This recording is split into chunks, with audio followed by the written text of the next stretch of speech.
We are back here on the Lynne Hayes Freeland Show. My guest today is Dr. Angela Reynolds. She's the new CEO of the YWCA of Greater Pittsburgh. Eventually, I'm not going to have to say she's the new CEO of the YWCA of Greater Pittsburgh, but for now I will. And you mentioned eliminating racism and gender equity, gender equality. And it's kind of interesting that we'd be having this conversation at this particular crossroads in time because the last couple of weeks, lots of conversation about whether or not we're going to see a woman on the Democratic ticket running for vice president.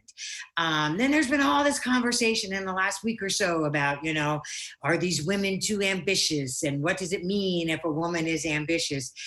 It's been kind of disheartening to me that in 2020, that women can't be ambitious. And I'll go stronger than that. And so it's not just kind of disheartening to me. Those descriptors are they're disappointing and it should not be happening, right? And so when we look at a male presidential candidate or a male vice presidential candidate, that's not being said. So why are we still at this place of women are being used on using a different metric for women and where they go in terms of success?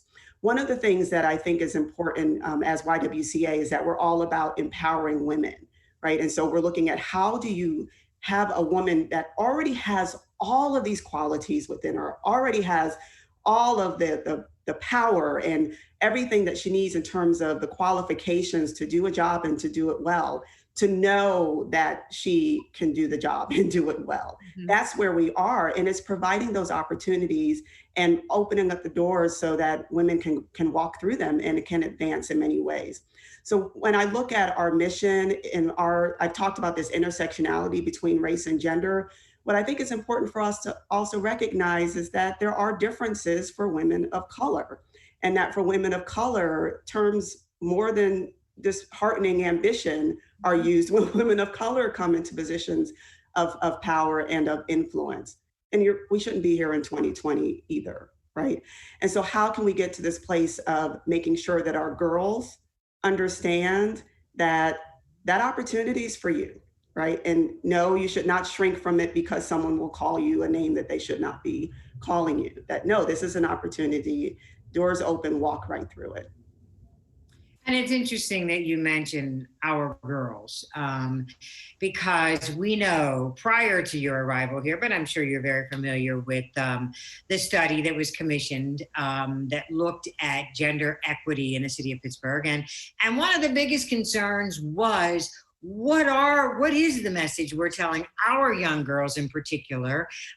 Because kind of the underlying theme was, if you're a woman of color, you should go anywhere other than the city of Pittsburgh if you want to succeed. But that's not what we want to tell our girls. We want to tell them that if you can succeed here, you can succeed there, you can do it anywhere.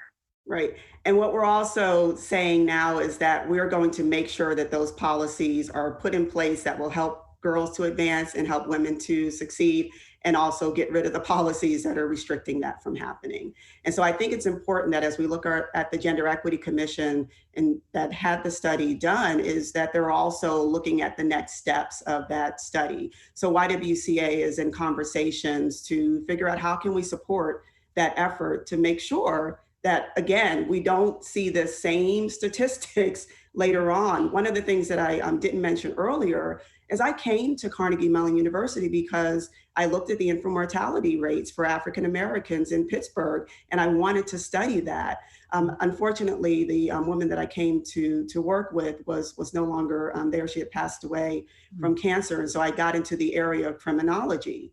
And when you look at the study, we still are looking at criminalization of Black and brown girls, even in our school system, just looking at the increases in suspensions and expulsions and what's happening there. So there's a lot of work to be done, I believe, working together in terms of the nonprofit sector, the public sector, the corporate sector, that all of us have to come together to affect change.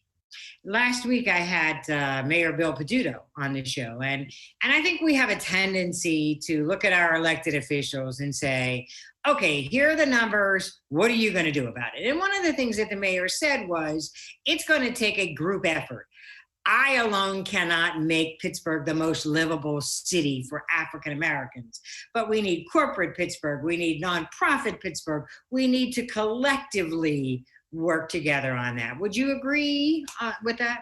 I agree. And I want to add to that, working collectively means including all voices, right? And so when we look at that, that often there are the people who are speaking and that are at the table many times are those who are in positions of leadership. And so I'm very fortunate to be a part of some of those panels and discussions, also saying, how do we then bring in community voices? When I look at many of the protests that have been happening and the young people that have been upfront, right, and coming to this place, and even looking at some really great organizations around our region that are taking young voices, particularly young female voices and young female voices of color, and saying, these are the things that we'd like to see differently. And when we look at this, that we're also talking about 18-year-olds, right, and 18 to 24. So these are people who are voting age. And so they have a right to be able to speak up and have a voice in what the future looks like.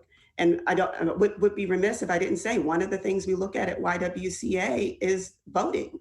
And so we were launching some voting initiatives in schools before COVID happened, because we want to make sure young people know your voice counts. Your voice counts and your vote counts. And so how can we make sure that young people are able to contribute to the process now? It's not just about their future, it's about how they're working now to affect change. And we got about a minute left, and you mentioned young people, you mentioned the 18-year-olds. And to me, that's one of the most exciting things that we're seeing. We see 18-year-olds that want to be involved. It is. And not only 18-year-olds that want to be involved, they are, and that they also have some really great mentors, adults that are helping them through that process. And it also takes some capital, right? And so how can we make sure that the funding streams are there so that young people are able to exercise their voice and actually, start the nonprofits and work in these grassroots organizations to make sure that things look differently later. Indeed. Well, Dr. Reynolds, welcome to Pittsburgh. Welcome to the Lynne Hayes Freeland Show. And you know what? We're going to have to do this on a regular basis, because these are issues we're going to be talking about for a while. So thanks so much for taking the time to join us today. And we're going to have to get you back on. We got a lot to talk about.